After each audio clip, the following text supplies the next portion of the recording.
Welcome बच्चों। I hope आप सब लोग अपने घर में होंगे, सेफ होंगे, सुरक्षित होंगे, स्वस्थ होंगे।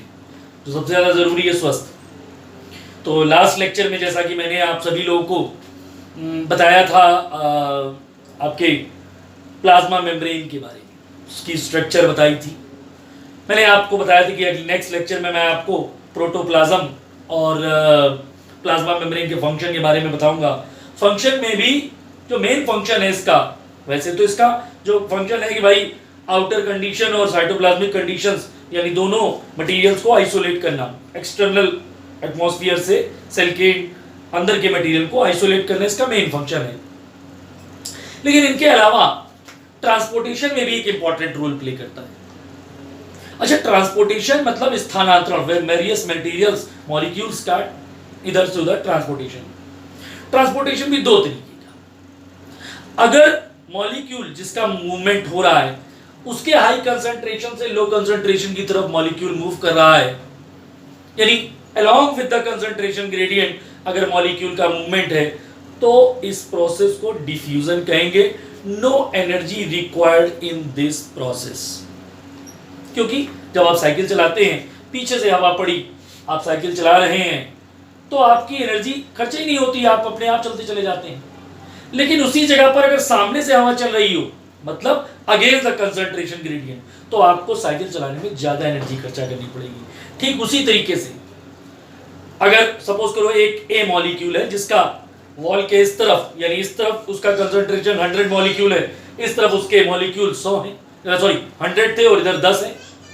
अब हम 100 से 10 की तरफ तो आने के लिए मॉलिक्यूल्स को बिल्कुल एनर्जी खर्चा नहीं करनी पड़ेगी, अपने आप फ्लो होते चले जाएंगे, दैट इज द डिफ्यूजन। लेकिन अगर 10 से 100 की तरफ ले जाना चाहते हैं, against the concentration gradient molecule का मूवमेंट होगा, तो इसमें एनर्जी लॉस होगी, और एनर्जी लॉस होने में इस ट्रांसपोर्टेशन को एक्टिव ट्रांसपोर्ट कहेंगे। यानी along with the concentration gradient movement is known as a diffusion, no energy required. Against the concentration gradient molecular movement is known as a active transport because energy required. ये दो लाइनें base हैं इस topic का जो मैं बताने जा रहा हूं। देखते हैं, ये मैंने एक रिप्रेजेंटेशन सिंपल मैंने बना दिया है। इसमें ये लिपिड बाइलेयर है, बीच बीच में प्रोटीन है।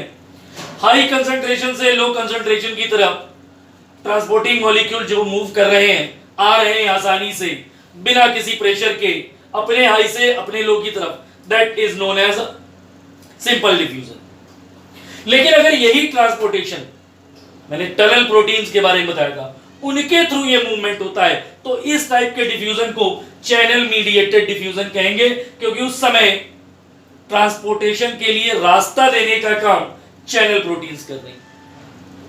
कभी कभी हाई कंसंट्रेशन से लो कंसंट्रेशन की ओर मॉलिक्यूल्स का मूवमेंट कैरियर प्रोटीन्स के थ्रू होता है, तो इसे क्या कहेंगे? Carrier mediated diffusion.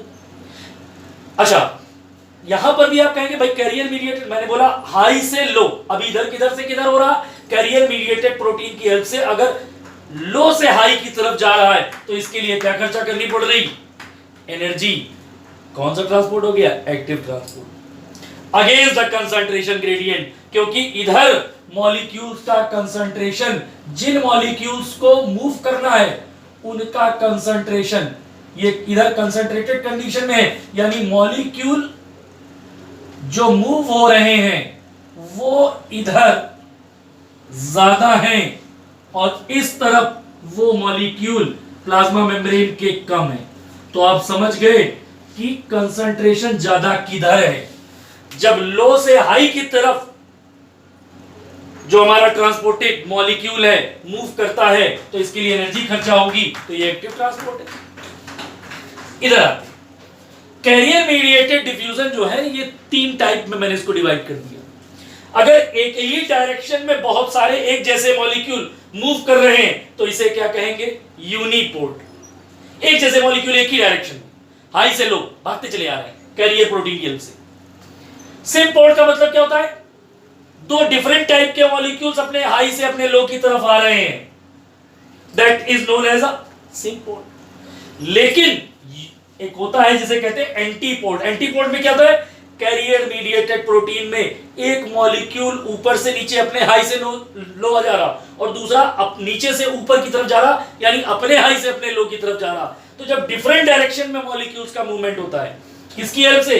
Career mediated. तो इस टाइप का carrier mediated diffusion, carrier protein के थ्रू होने वाला डिफ्यूजन क्या कहलाता? तो कैरियर मीडिएटेड डिफ्यूजन 3 टाइप का, एक ही डायरेक्शन में बहुत सारे मॉलिक्यूल्स का मूवमेंट, यूनिपोल। कई सारे मॉलिक्यूल्स, मतलब वो भी डिफरेंट टाइप के, एक ही डायरेक्शन में चले तो उसे क्या कहेंगे? सिम्पोल। और कई सारे मॉलिक्यूल डिफरेंट, मतलब 2 मॉलिक्यूल है लेकिन अपोजिट डायरेक्शन में, दोनों अपने हाई से लो की तरफ जा रहे हैं, अपोजिट है, that is known as antiport. तो ये कैरियर मीडिएटेड डिफ्यूजन था। तो अभी आई होप आपको अभी तक ये समझ में आया। अब मैं आपको समझाने जा रहा हूं बल्क ट्रांसपोर्ट, यानी जब बहुत सारे मॉलिक्यूल ट्रांसपोर्ट होते हैं तो किस तरीके से प्लाज्मा मेम्ब्रेन बल्क ट्रांसपोर्ट यानी मैक्सिमम मॉलिक्यूल कैसे मूव करते हैं, करने जा रहे हैं हम बल्क ट्रांसपोर्ट की। अभी मैंने बताया बल्क ट्रांसपोर्ट का मतलब जब काफी मॉलिक्यूल ट्रांसपोर्ट होते हैं तो इसे बल्क ट्रांसपोर्ट कहेंगे। जरा देखें, इंडोसाइटोसिस और एक्सोसाइटोसिस 2 मैंने प्रोसेस बताई है। जब प्लाज्मा मेम्ब्रेन की इनफोल्डिंग के थ्रू बहुत सारे मॉलिक्यूल्स सेल के इनसाइड आते हैं तो इसे कहते हैं इंडोसाइटोसिस। अब आने वाला मॉलिक्यूल कैसा है?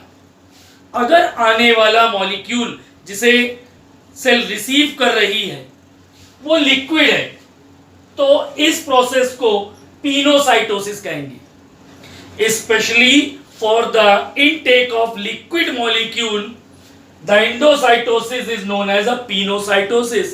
The another term utilized for the pinocytosis is cell drinking. लेकिन अगर रिसीव किया जाने वाला सेल के थ्रू इनफोल्डिंग, प्लाज्मा मेम्ब्रेन की इनफोल्डिंग के थ्रू रिसीव किया जाने वाला मटेरियल सॉलिड है तो इस प्रोसेस को फैगोसाइटोसिस या दूसरे वर्ड में सेल ईटिंग कहेंगे।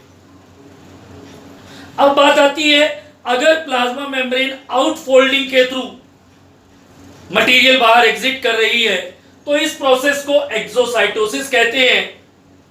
और एक्सोसाइटोसिस में ये स्पेशलाइजेशन नहीं होता कि ये लिक्विड है solid, it may be solid, it may be liquid, कुछ भी हो सकता है। कॉमन वर्ड जो इसके लिए यूज किया जाता है इसे सेल वोमिटिंग भी कहा जाता है। It is due to the outfolding. Question आता है, due to the outfolding the process takes place known as exocytosis. Due to the infolding the process takes place known as a endocytosis. But especially in the endocytosis, if the receiving material is in solid manner, then especially the term utilized for it is the phagocytosis, and if liquid material is received, then the term utilized for it is the cell drinking or pinocytosis. Clear?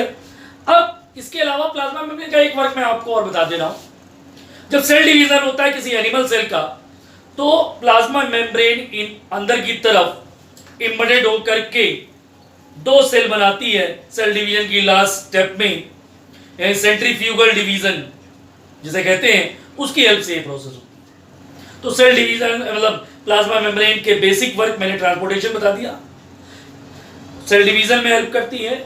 इसके अलावा बाहर के material, बाहर के surrounding से cell के अंदर के मटेरियल को आइसोलेट करने का काम करती है। अब हम आते हैं दूसरा जो मटेरियल एक इंपॉर्टेंट जिसकी वजह से कोई भी सेल लिविंग कहलाती है, उसका नाम होता है protoplasm. In Hindi the protoplasm, for the protoplasm the term utilise is known as a जीव द्रव्य। इसे लिविंग मैटर या बायो मैटर के नाम से भी जाना जाता है।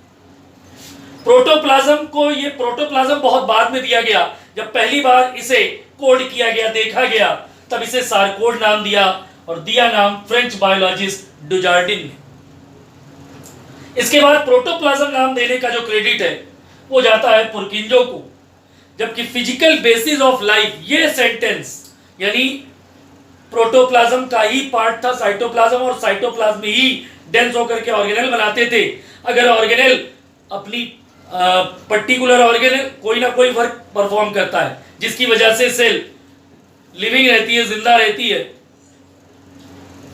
एक लाइन मैंने यूज की थी कि cytoplasm is the main arena of all biological activity and cytoplasm is the part of protoplasm. तो आप समझिए गए। लास्ट इंपॉर्टेंस और कंपोजिशन ह्यूगो वॉन मोल ने दिया था प्रोटोप्लाज्म का। प्रोटोप्लाज्म में जानने के लिए तो बहुत कुछ है, लेकिन एनसीईआरटी और एग्जाम पॉइंट ऑफ व्यू पे इतने फैक्ट्स आपके लिए सफिशिएंट होंगे। आई होप मेरा आज का ये लेक्चर आपको अच्छा लगा होगा। नेक्स्ट लेक्चर में मैं आपको एक सेल वॉल के बारे में बताऊंगा कि सेल वॉल होती क्या है, क्योंकि सेल वॉल केवल प्लांट में रिपोर्ट करने को मिलती है, और माइटोकॉन्ड्रिया के बारे में इंफॉर्मेशन दूंगा, पहला ऑर्गेनेल। आपको अगर मेरा ये लेक्चर अच्छा लगा हो तो चैनल को, बेल आइकॉन को प्रेस करके सब्सक्राइब जरूर करिएगा। Stay safe, stay home, good bye.